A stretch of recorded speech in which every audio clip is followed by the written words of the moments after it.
ભારત જવાનું નક્કી થયું ભાઈ. પછી આગલી બ્લોક કે બાબુ અમને ઊંઘ નથી આવતી, ક્યારે ભારત જઈએ. હવે સાંભળજો કે આયા એ ધરતીનો પ્રભાવ હોય ખબર નહીં, પણ જેવી ભારત ભૂમિમાં જયારે આવી જાય, બાપુ નામ ન લીધું દીકરી. સાંભળો છો? હા, રસ્તામાં મારા બાપુજીનું ગામ આવે. અમેરિકા ગયા પછી આજ પહેલી વાર આવ્યા છે ભારતમાં. હું મારા બાપુજીને મળી નથી, તો રસ્તામાં જ ગામ આવે, ચાલો 5 મિનિટ ઉભા રહેશે, મારા બાપુજીને મળી લો. બાપુ એક ભારતની દીકરી બોલે. બોલો માણસ એમ કહે છે કે ના, આ વળતી હાંતી ફ્લાઇટમાં પાછું વયું જવાનું, આપણી પાસે ટાઈમ નથી. દીકરી કદળે છે, ખાલી પાણી પી લે, ખાલી હું મોઢું જોઈ લઉં, અને રોડ ને કાંઠે તો ગામ છે. ડ્રાઈવર કે બહુ દીકરી કગળી. મને ખબર પડી કે આ દીકરી કચ્છની છે. એ નાતે મેં ઓલા વડીલને સમજાવ્યા કે ભાઈ આ મારા બેન કચ્છના, તો હું કચ્છનો, એ નાતે મારા બેન થાય. ક્યારના એ કગળે છે, રસ્તામાં ગામ છે, હું થોડીક ગાડી રસ્તે વધારે ચલાવી. તમારે ઉતરીને ના જવું હોય તો હું તમને ગાડીમાં ઠંડુ પાય, તમે ગાડીમાં બેસજો. મારા બેન ને 5 મિનિટ જવા ગયો. અંતે ભાઈ માને છે. રેમજી ભાઈ ગજબનો ડ્રાઈવર બાપુ વાત કરે. એ ગામ આવ્યું ને ગાડી ઉભી રાખી, અને દીકરી જ્યાં બાપુ એ ગાડીમાં લઈ હેઠે ઉતરી કચ્છની ધરતીમાં જ્યાં પગ મૂક્યો, કચ્છની ધરતીની ધૂળ જ્યાં અડી, અમેરિકાની સમૃદ્ધિ ભૂલી ગઈ દીકરી, અને પોતાનું બાળપણ યાદ મળ્યું. આવવા આ હેરીમાં, આ બજારમાં હું થોડું ધોયું, ફડાક કરી દોડતી. મારી બેનપણીઓ હારે ગામને જાપે ચાણ ભેગું કરવા આવતી, અને દોડ દેતી દેતી બાપુ જાય પોતાના બાપની ખડકે જે આવે, ખડકે આવે, ધરણી વ્યાકુળ થઈ જાય. એ માણસી પૂછવા પડી, ડેડી ભૂલી ગઈ, પપ્પા ભૂલી ગઈ, મારા બાપુજી ક્યાં ગયા? મારા બાપની ખડકે તાળું કેમ છે? બેટા અમેરિકા થી આવી છો? હા. મારા બાપા મળું.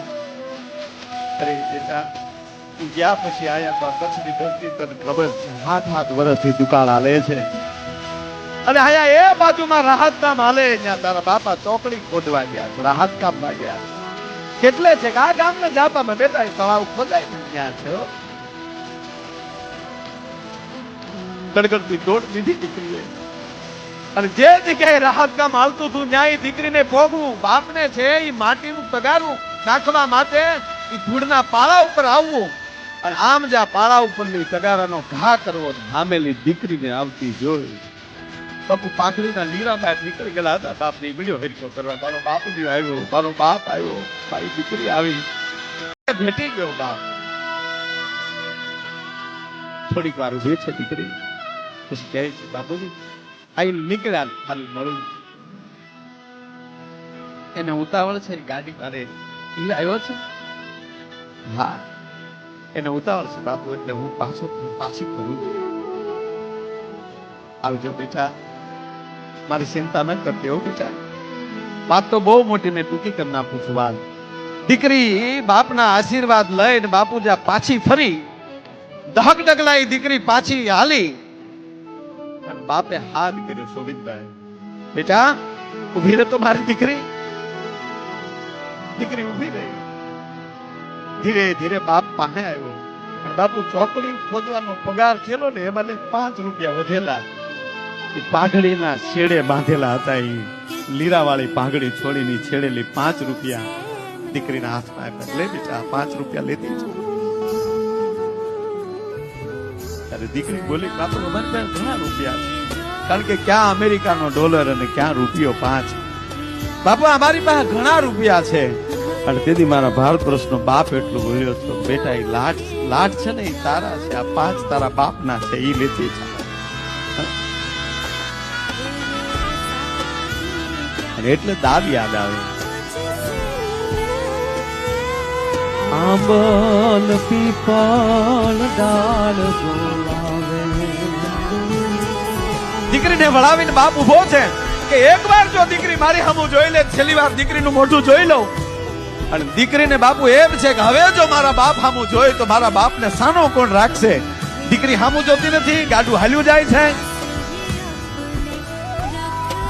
પછી બાપ એમ કે મારી સામું ન જોતો કાંઈ નહીં, પણ જે ગામના જાપે આંબલી ને પીપળી રમી એની જે ઝાડ ઉભા છે એ ડાળું તો જો એ બેટા ઝૂકી ગયું. પણ બાપુ ગામડામાં હકીકત હોય, દીકરી હારે જાતી હોય ત્યારે પવન થંભી જાય, ડાળું ઝૂકી જાય.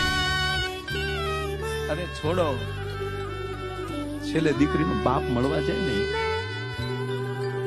એ ચિત્ર કોઈ ન જોઈ શકે. એ તો જેને જેનું વળાવ્યું હોય એને ખબર હોય.